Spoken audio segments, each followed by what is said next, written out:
माझे मिठे वचन श्रीराम दिसते मुक्ताची जणू लजय माना चंद्र भगवान की जय। ज्ञानवंत गुणवंत पुण्य सर्वांचे कमी थोड्या शब्दामध्ये कथा सांगण्याचा प्रयत्न करू. गरुडाला अहंकार झाला, ठीक आहे.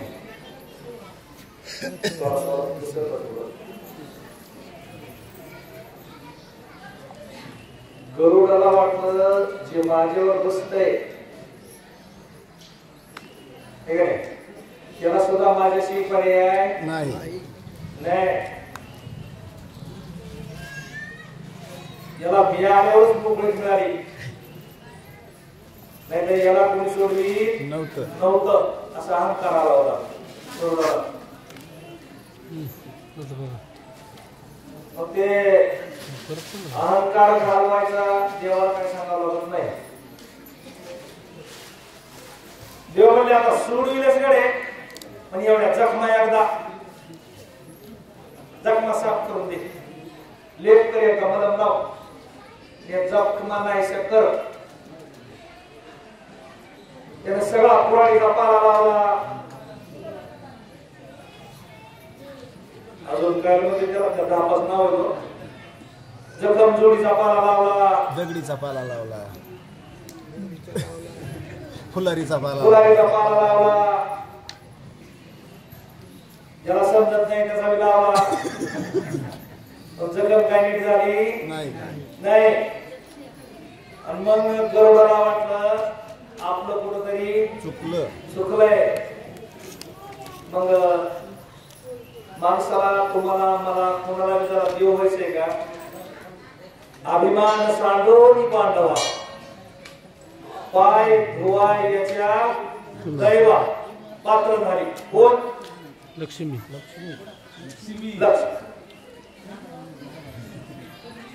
अभिमान गेला, तुका म्हणे देव झाला. अभिमान गेला, माणूस देव होतो. मग देव व्हायला काय करावं लागत नाही, न लगे दंडने मुंडने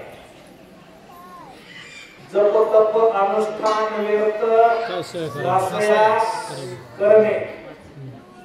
फक्त नम्र व्हायचं. नम्र झाला भूता तेने कोंडिले अनंता. रामचं तसं नाही, मला पहा फुलं वाहा, फक्त मला, दुसऱ्याला पाहू नका. मग तसंच गरुडाला सुद्धा झालं. विभीषण, हनुमान, अंगद, सुग्रीव, नळ, नील, जांबुवंत सगळे परेशान झाले. राम कसा उठत, कुणी म्हणे गावाकडे जा, कुणी म्हणे यांना घेऊन जा, कुणी म्हणे विभीषणाला घेऊन जा. ते मला एवढे बलवान लोक असं नाक घासीत होते खाली. पट्ट्याला पट्ट्या पट्ट्या लय पट्टे गेले असते माझ्यासारखे. पट्ट्याला राम लक्ष्मण उठले, अहंकार गेला. रामाचे पाय धरले आणि पुन्हा माणसाला अहंकार केला की बोध होतो बघा. माणसाला कळलं का की माणूस कसा आहे, त्यावेळेस त्याचे सर्व गुण माणसाला कळायला होते. याच्या लक्षात आलं, रामाला साप चावत नव्हते. काय करत होते? त्यांचा मालक गळ्यात घालून तिथं भजन करत होता. पुढं काय असला भजन करी महादेव रामपूजी सदाशिव शरा बांधा आजारी. मग ते म्हणले आपण गळ्यात असताना आपलं मालक लय भजन करायचे. आहे चढवून घ्या डोळे डोळे. आपण गळ्यात असताना आपले मालक भजन करीत होते, यात रामाचं करीत असतील ना. हा मग काय भाग्यवान आपण, भाग्याचा उदय उदय. तर हे जोडे संत पाय संत पाय. अरे रामाच्या अंगाला चिपकायचं भाग्य आपल्याला लाभलं ना.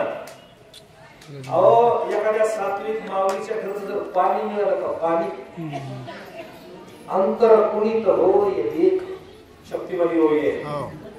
मिळता सज्जन रहीचे उदक अंतर कुणीत होय एक.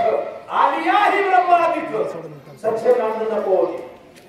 संताच्या घरचे अन्न घ्यावे वेळेच मागून, नाहीतरी जीवन तरी मागावे. अरे बघा साधूच्या शक्तीत मी तर कॉपी सांगत असतो, जोपर्यंत मी माऊली दादा पिंपरीला होते, साखरवाडीला होते, तोपर्यंत त्याच्यातले या टीममधले बरेच आहे ना. एका नाव घेतलं एका दिसत एका म्हणता दुसरी अंगची मेंढिले. एकदा जाऊन साखरवाडीला तिथला प्रसाद खाऊन आलं, महिनाभर आमच्या मनाला पाप वासना कल्पना काही द्वेष काही सुद्धा शिवीत नव्हतं. आता तसंच आहे तुमचं सुद्धा. तुम्ही एकदा शनिवारी 4 दिवस आले, बाबाचा प्रसाद घेतला, तुम्हाला काल सुद्धा खात नाही. पण हे तसंच असतंय. हा इथं प्रसाद खायचा तिकडं चोऱ्या करायच्या कसं सोडीन. त्यांच्या आधी हे शी कुठं मला आडवं येईल ना. मी काय सांगत होतो, या सापाली समाधान वाटलं. रामाच्या अंगाला चिटकले, ते चावले नाही. चावले काय, ते काय करू बसले, भजन करायला लागले. रामाच्या नावानं गुणगुण कुंकुम कुंकुम कुंकुम कुंकुम करायला लागले. रामाचं भजन करायला लागले. म्हणजे लांबून भजन करण्यापेक्षा ऐसे हरिदास ऐसा नामघोष सांगा कोटी मरण पंक्तीतलं भजन पंक्तीतलं आणि भजन संगीतलं एकट्यानं सुटून काय. आता तुकोबरायाने केले काही जबैसोरी करायचं चित्त, पण जे भजनामध्ये जे आनंद आहे का, लावणी मृदंग श्रुती ताल हे म्हणजे कवा मला खाली पाठवे वैकुंठी तो ऐसे नाही उठत नाही. या मृत्यू लोकात हे भजन, हे आनंद, या पंक्ती, हे रामायण, हे कीर्तन, हे वारणं, पात्र उचलणं, सेवा करणं इथंच आहे. पुन्हा एकदा हे हातपाय गळालेले दादा हो, एकदा हे गेले का जो हे सगळं सिद्ध आहे. आता काही 80-90 वर्षाच्या माणसाने वाटतंय आम्ही सुद्धा पंक्तीत वाढा, पण गुडघे सरू देत नाही. ज्यांचे गुडघे सरते ते सांगते मी तोंड घालते. बघा लपून बसले. कोणा नाही कल करना सो आज करना सो अब अवसर मिल जाएगा फिर करेगा कब जन्म नाही रे आणि का तुला म्हणे याची यासाठी केला होता देवे दिला दे. सापाने कळालं, सापाने दिलो. ज्याच्यावर बसत होता त्याला नाही कळाला, पण ज्यावेळेस फटका बसला त्यावेळेस म्हणला चुकलंय आपलं, आपण चुकायला नाही पाहिजे होतं. देव हा देवच आहे, याच्या सत्तेशिवाय हे कोणाचं मान आहे का हे सुद्धा हालत नाही. आणि ह्यो मरण कसा शरबंधानी राम सुख संपन्न शरसर्प करीते रामस्तवन अगाध श्रीराम महिमानी मी केवी दिला आकळे. मिथ्या म्हणजे खोटं आहे, आकळेलं खोटं आहे. बघा आमच्या ताईने सांगितलं का बहुरूपियाची राव राणी स्त्री पुरुष भाव नाही मनी. हे नाटक आहे, पडलेलं नाटक आहे, रडायला लागलेलं नाटक आहे. बुरचा एक उभा काटा असतो, एक आडवा असतो, सरळ